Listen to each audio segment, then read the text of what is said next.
Hello मेरे aspirant दोस्तों। तो आप सब अपकमिंग ऑफिसर्स हैं, उसके लिए हमारी daily basic series daily route word vocab series चल रही है और आज उसका है डे 6। अगर आपने पिछली 5 वीडियोस नहीं देखी हैं तो इसी चैनल के प्लेलिस्ट में, इंग्लिश प्लेलिस्ट में जाके आप उसको देख सकते हैं, जो आपके लिए बहुत फायदेमंद साबित होने वाली है। तो आज का जो पहला रूट वर्ड है वो है एनओवी या फिर नियो। न्यू नियो न्यू एक ही जैसे वर्ड साबित सुनने में लगते हैं, जिसका मतलब होता है नियॉन, नवीन, है ना।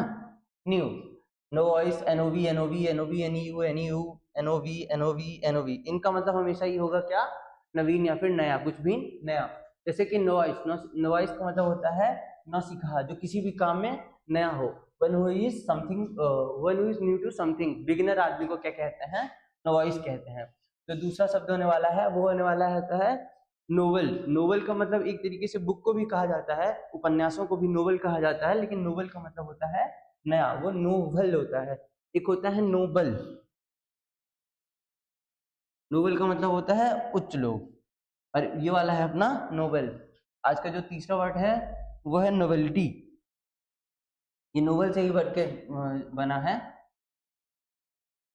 इसका मतलब होता है नवीनता, जो सामान नए होते हैं उनको नोवेलिटी कहते हैं। और जो आज का चौथा वर्ड है वो है नियोफाइट। नियोफाइट का भी मतलब होता है नौसिखा, नया। ये दोनों नोवाइस और नियोफाइट एक दूसरे के क्या हैं, सिनोनिम्स हैं। तो आप लोग अपनी कॉपी में लिख लीजिएगा। नियोनेटल, नियोनेटल का मतलब होता है नवजात शिशु। नवजात शिशु को ऑफस्प्रिंग्स भी कह देते हैं और नियोनेटल भी कह सकते हैं। नियो मतलब नया, नेटल मतलब छोटा, इसी से कह देते हैं नवजात शिशु संबंधित से नियोनेटल। आज का जो ये वर्ड होने वाला है अगला, वो होने वाला है इनोवेशन। इनोवेशन का मतलब होता है कुछ भी नया खोजना, नया बताना, नवाचार कहते हैं। जैसे किसी ने कभी ना कभी मोबाइल की पेन की, पेंसिल की क्या की होगी, खोज की होगी। और दूसरा वर्ड है रिनोवेशन। रिनोवेशन का मतलब होता है किसी का नवीनीकरण करना, पुराने सामान को सुधार के उसको नए जैसे बनाने की कोशिश करने को कहते हैं इनोवेशन। और जो लास्ट वर्ड है नो वर्ड से, वो है अनुभवहीन। उसका मतलब होता है नोविटिएट। नोविटिएट का मतलब होता है अनुभवहीन। जो जैसे कि अनुभवहीन, नौसिखिया का मतलब हो जाता है जो उस काम में नया है, और नोविटिएट का मतलब हो जाता है जो कि अनुभवहीन है। इसका ये सिनोनिम्स बन सकता है। इसको भी यहाँ पे आप लोग लिख लीजिएगा अपने कॉपियों में, नोविटिएट। चलिए, तो आज का दूसरा रूट वर्ड होने वाला है वो है ग्री। ग्री का मतलब होता है ग्रुप, समूह, गैदरिंग। ग्री का मतलब होता है समूह या फिर ग्रुप, समूह, ग्रुप, यही कहते हैं ग्री को।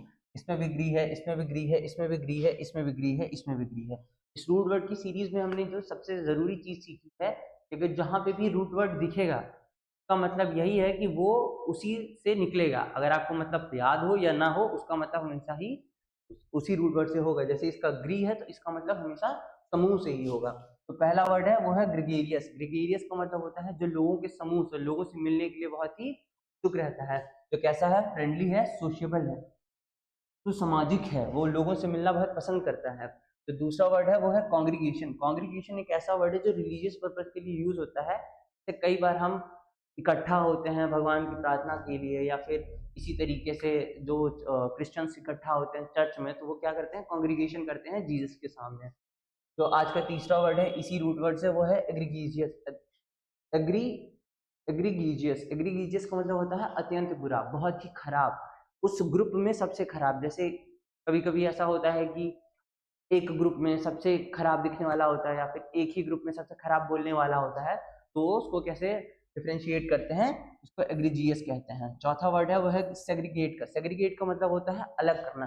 जैसे कि किसी भी सामान को, किसी भी सामान से अगर चीजें हम निकाल रहे हैं तो उसको सेपरेट भी कहते हैं, यहाँ पे सेग्रीगेट भी कहते हैं। अगर हम उसके इंटरनल पार्ट को निकाल रहे हैं उसको कहते हैं अलग करना, और इंग्लिश में to divide into separate groups, एक एक भाग में सबको बराबर बांट देना। जैसे कि अगर हम 3 को बराबर 3 भागों में बांट दें तो एक एक एक, तो हमने क्या कर दिया, सेग्रीगेट कर दिया। एग्रीगेट इसका एंटोनिम्स हो गया, एंटोनिम हो गया। एग्रीगेट का मतलब जोड़ना, लोगों को अपने पास बुलाना। प्योर एंटोनिम्स नहीं हुआ, क्योंकि ये बराबर में बांटना, और एग्रीगेट का मतलब किसी को भी अपने साथ बुला लेना। जैसे एग्रीगेट को हम गठबंधन भी कहते हैं, जैसे एग्रीगेट करके ये लोग सरकार बनाते हैं, मिलके सरकार बनाते हैं, मिलके कोई काम करते हैं, मिलके पढ़ते हैं। ग्रुप स्टडी को एग्रीगेट स्टडी भी कहा जा सकता है। जो आज का तीसरा रूट वर्ड होने वाला है वो होने वाला है एम्बल। एम्बल, ए एम बी जिस भी वर्ड में आपको दिखेगा वो हमेशा ही चलने, फिरने, दौड़ने, कूदने इसी से रिलेटेड होगा।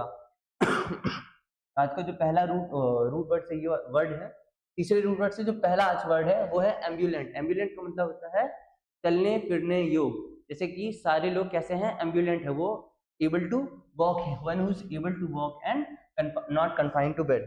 जैसे बहुत लोगों को बेड रेस्ट मिल जाती है तो कैसे होते हैं, नॉट एम्बुलेंट होते हैं। चलिए, जो दूसरा वर्ड है वो है एम्बुलेंस। ऐसी गाड़ियां जो रोगियों के लिए जाती हैं, जो चल फिर के जाती हैं, उसको कहते हैं ambulance. A vehicle that is used to move patient. की स्पेलिंग आती है, देख लीजिएगा। तीसरा, इसमें भी कमाल देखिएगा, सोम एम्बुलिस्ट। सोम एम्बुलिस्ट, जैसे ये लिखा हुआ है, सोम का मतलब क्या होता है, सोना, और एम्बुलिस्ट का मतलब होता है चलना। तो अगर आपको पता हो या ना हो, याद करने की कभी कोई जरूरत ही ना पड़ेगा। अगर आपको रूट वर्ड पता होगा तो इसका मतलब होता है नींद में चलने वाला। चलिए, अगला वर्ड है नॉक्टैम्बुलिस्ट। नॉक्टैम्बुलिस्ट में भी कमाल देखिए, नॉक का मतलब होता है रात, अंधेरा, और एम्बुलिस्ट का मतलब होता है चलना, मतलब कि नींद में चलने वाला, रात्रि में चलने वाले को कह देते हैं नॉक्टैम्बुलिस्ट। चलिए, अगला वर्ड होने वाला है वो है प्रीएम्बुलेटर। प्रीएम्बुलेटर का मतलब होता है बेबी कैरेज। जो तो बच्चों की गाड़ी आती है जिसमें बच्चों को लेके उनकी मदर्स चलती हैं रोडों पे, आपने मूवीज में देखा होगा या फिर रास्तों में देखा होगा। फन एम्बुलेंस, फन एम्बुलेंस का मतलब होता है रस्सी पर चलने वाला, one who walks on a rope. और जो आज का लास्ट वर्ड होने वाला है वो है एम्बल। एम्बल का मतलब होता है टू वॉक स्लोली, बहुत धीरे धीरे चलना। इसको बहुत बच्चे याद करते हैं और भूल जाते हैं एबल से, क्योंकि ये सेम साउंड करते हैं। एबल का मतलब होता है कि वो केपेबल है, वो किसी कार्य को कर सकता है, सुसज्जित है उस कार्य को करने के लिए। लेकिन एम्बल का मतलब होता है चल सकता है, वो धीरे धीरे चल रहा है। तो आज की क्लास को यहीं पे खत्म करते हैं। आज हमने नए 3 रूट वर्ड सीखे।